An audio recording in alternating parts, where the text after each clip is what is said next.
नमस्कार प्रिय दर्शकों, जैसा कि आपने थंबनेल में देखा, जहां मैंने लिखा है कि इस दीपावली से पहले आपके जीवन में कुछ बड़ा होने जा रहा है और ये बिना हाथ पैर की नहीं, शास्त्र प्रमाणित स्थिति से आपको अवगत कराने जा रहा हूं कि दीपावली से पहले आपकी कुंडली में वो क्या गणना बनने जा रही है जो इस दीपावली को आपके लिए बनाने जा रही है बहुत ही विशेष।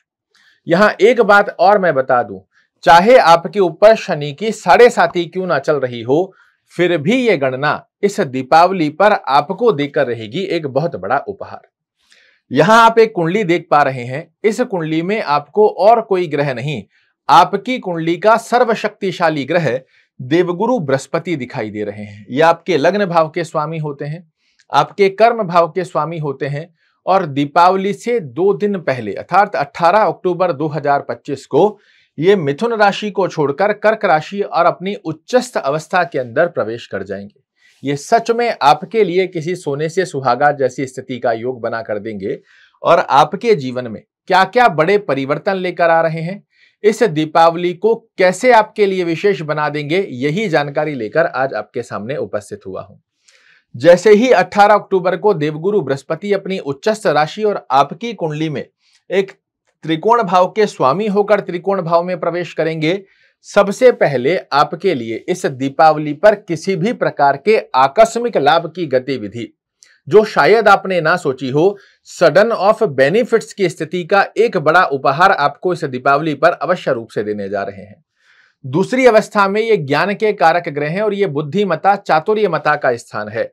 इस स्थान पर बैठकर आपके लिए आप अपनी बुद्धिमता और चातुर्यमता की दक्षता के दम पर कुछ जीवन में ऐसे निर्णय ले जो समाज में, परिवार में, कुटुंब और कर्म क्षेत्र में आपको दिलाएंगे यश, मान और प्रतिष्ठा।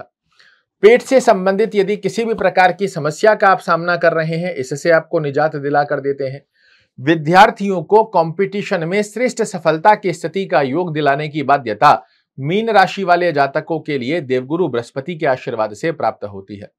यदि आप मीन राशि के एक माता पिता हैं और अपनी संतान के करियर से, भविष्य से किसी भी प्रकार की स्थिति में तनावग्रस्त अवस्था का सामना कर रहे हैं, इससे भी आपको देवगुरु बृहस्पति की स्थिति निजात दिलाती हुई पाई जाएगी। यदि आप एक वो दंपत्ति हैं जिनके विवाह हुए काफी समय हो गया है किंतु संतति प्राप्त नहीं हो पा रही है, तो भी यह अवस्था आपके लिए श्रेष्ठ कारक स्थिति को दर्शा कर देती है, जहां देवगुरु बृहस्पति के आशीर्वाद से आपके जीवन में एक संतति का योग प्राप्त हो। देवगुरु बृहस्पति जहां विराजित होते हैं, वहां से 5वें घर को, 7वें घर को और 9वें घर को देखते हैं। आइए जानते हैं इस दीपावली पर अपनी अमृत दृष्टि से देवगुरु बृहस्पति आपके लिए दूसरा उपहार क्या देने जा रहे हैं।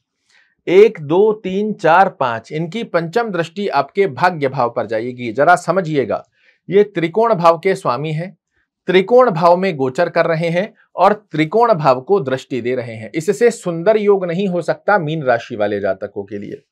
देवगुरु बृहस्पति की जब पंचम दृष्टि आपके भाग्य भाव पर जाएगी, यहां से आप अनुभूति कीजिएगा कि पिछले समय में 7.5 के चलते जो लक फैक्टर आपका काम कर ही नहीं रहा था, बार बार आपको लग रहा था कि अब यह कार्य मेरा होने वाला है, फिर उसमें कुछ ना कुछ ऑब्स्टेकल आकर खड़ा हो जा रहा था।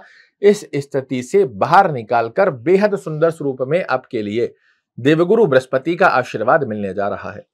पिता के स्वास्थ्य को पुष्ट करेंगे, पिता से अंडरस्टैंडिंग रिलेटेड इशू चल रहे हैं वो समाप्त करेंगे, धार्मिक कार्यों में आपकी रुचि जागृत कर देंगे। कोई विदेश यात्रा, विदेश सेटलमेंट की स्थिति पर यदि आप विचार कर रहे हैं, एक्सपोर्ट इंपोर्ट का कार्य करने पर विचार कर रहे हैं, इस स्थिति का भी बेहद सुंदर स्वरूप आपके लिए देवगुरु बृहस्पति के आशीर्वाद से प्राप्त होता हुआ दिखाई देता है।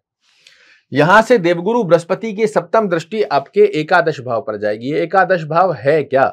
तो यह है आपकी आय में वृद्धि का स्थान, यह है आपकी डिजायर्स को पूर्ण करने का स्थान, ये बड़े भाई बहनों का स्थान है, ये छोटी बीमारियों का स्थान है। इस स्थान पर जब देवगुरु बृहस्पति की अमृत दृष्टि जाएगी, आप देखिएगा एक से अधिक आय के आयाम आपके लिए देवगुरु बृहस्पति निर्मित करने की बाध्यता ले लेते हैं। कि आप कोई बिजनेस कर रहे हैं, उसके साथ में एक और बिजनेस आपने ऐड कर लिया। अगर आप जॉब कर रहे हैं, एक सेकंड अर्निंग के लिए आपने कोई ऐसी गतिविधि को अंजाम दिया जहां पर आपकी एक सेकंड अर्निंग जनरेट होना शुरू हो चुकी है। या फिर जॉब से बिजनेस में स्विच हो गए, इस प्रकार की स्थिति का योग, या फिर जॉब कर रहे हैं तो प्रमोशन की स्थिति के योग में आय में वृद्धि हो गई, इस स्थिति का श्रेष्ठ कारक योग देवगुरु बृहस्पति के आशीर्वाद से आपके लिए प्राप्त होता है। डिजायर्स भाव का यह स्थान है। आपका कोई भी डिजायर, कोई मनोरथ बना हुआ है कि यह कार्य मेरा होना चाहिए और इसके लिए आप काफी समय से प्रयास कर रहे हैं।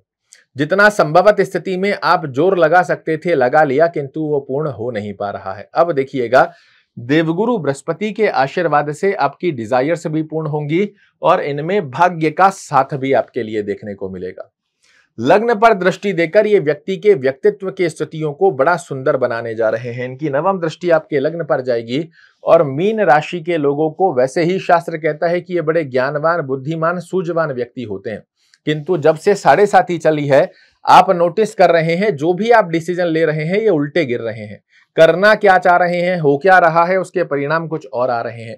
किंतु देवगुरु बृहस्पति की उच्चस्थ दृष्टि अपने लग्न पर आना, यह सबसे सुंदर अवस्था मीन राशि वाले जातकों के लिए बनाकर देते हैं। आप देखिएगा, आपके व्यक्तित्व की स्थितियों में एक अलग सा निखार आएगा। मानसिक तनाव, टेंशन, डिप्रेशन बना हुआ था वो समाप्त हो जाएगा। आपके निर्णय लेने का नजरिया बिल्कुल अलग तरीके से काम करेगा। आपको स्पष्टीकरण में समझ आएगा कि पिछले समय में मैं किन गलतियों की वजह से सफल नहीं हो पा रहा था और इनमें मुझे क्या चेंजेस करने हैं ताकि मेरे लिए एक श्रेष्ठ कारक अवस्था का योग बने। और ये सिर्फ सोचेंगे नहीं, इसे अंजाम भी देंगे और उस स्थिति के आधार पर आपके जो निर्णय होंगे ये काबिले तारीफ होंगे, जो कि समाज, परिवार, कुटुंब, कर्म क्षेत्र के अंदर आपके व्यक्तित्व की स्थिति को एक अलग तरीके से व्यक्ति विशेष की अवस्था में बनाकर देते हुए पाए जाते हैं। ये आपके कर्मेश भी हैं, तो व्यापार कर रहे हैं, व्यापार में वृद्धि का योग बनाकर देंगे। जॉब कर रहे हैं, जॉब की स्थिति के अंदर भी बड़ी स्मूथनेस का योग बनाकर देने वाले हैं।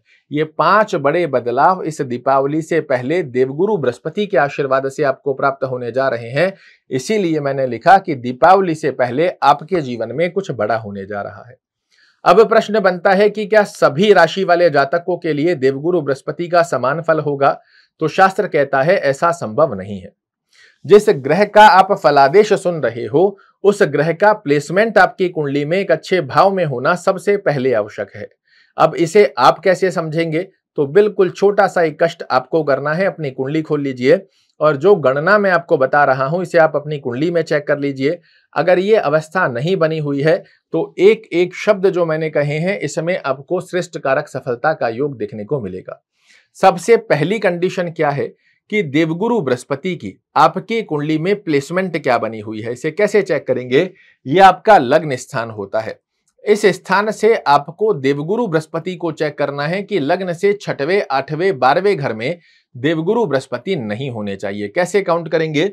1, 2, 3, 4, 5, 6 ये 6वां घर हो गया, 7, 8 ये 8वां घर हो गया, 9, 10, 11, 12 ये 12वां घर हो गया। लग्न से 6वें घर में, 8वें घर में, 12वें घर में देवगुरु बृहस्पति नहीं होने चाहिए, ये पहली कंडीशन है। दूसरी स्थिति कि जिस स्थान पर आपकी कुंडली में नंबर 10 लिखा हुआ है, यहां 10 नंबर लिखा हुआ है, इस 10 नंबर की स्थिति पर देवगुरु बृहस्पति नहीं होने चाहिए, ये दूसरी कंडीशन है। अब और सरल कर देता हूं आपके लिए। यहां देखो, आज हम चर्चा कर रहे हैं मीन राशि, मीन लग्न की। हो सकता है आपकी राशि मीन हो किंतु लग्न कोई और हो। तो अगर यहां पर लग्न कोई और भी होता है तो भी आपको काउंटिंग देवगुरु बृहस्पति की यहीं से करनी है। लग्न से 6वें घर में, ये 6वां घर है, इसको आप ऐसे समझ लीजिए, यहां कुछ भी लिखा हुआ है, इस स्थान पर देवगुरु बृहस्पति आपकी कुंडली में नहीं होने चाहिए, इस स्थान पर देवगुरु बृहस्पति आपकी कुंडली में नहीं होने चाहिए और इस स्थान पर देवगुरु बृहस्पति आपकी कुंडली में नहीं होने चाहिए। अगर लग्न चेंज होगा तो नंबर 10 कहीं और भी आ सकता है। तो जहां नंबर 10 लिखा हुआ है इस स्थान पर देवगुरु बृहस्पति बने हुए हैं तो शायद ये आपके लिए अच्छा नहीं कर पाएंगे।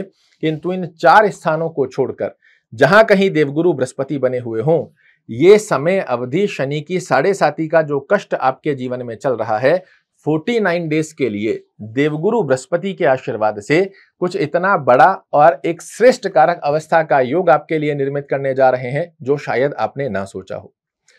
क्या करना चाहिए ताकि देवगुरु बृहस्पति का परिपूर्णता से हमें आशीर्वाद मिले? ओम गुरुवे नमः इस मंत्र का नित्य एक माला जाप करना आपके लिए बहुत अच्छे लाभ देगा। विष्णु सहस्त्र नाम का पाठ अगर करना संभव ना रहे तो इसे सुनिएगा जरूर से, सुनने मात्र से बड़े अच्छे लाभ निकल कर आते हैं।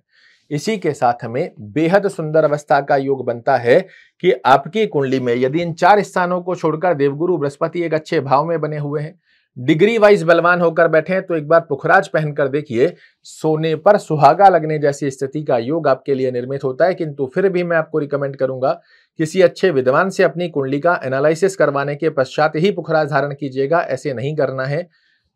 एक अवस्था और समझ लो, चाहे आप पुखराज पहनो या ना पहनो, किंतु यदि देवगुरु बृहस्पति 6वें 8वें 12वें या नीचस्थ अवस्था में बने हुए हैं तो कोई लाख क्यों ना कह दे, गलती से भी पुखराज मत पहन लीजिएगा, क्योंकि अच्छा तो कुछ नहीं होगा किंतु आपके जीवन में समस्याओं के पहाड़ आप अपने द्वारा ही तोड़ लोगे यदि इन स्थानों पर बैठने के पश्चात हम पुखराज पहनते हैं।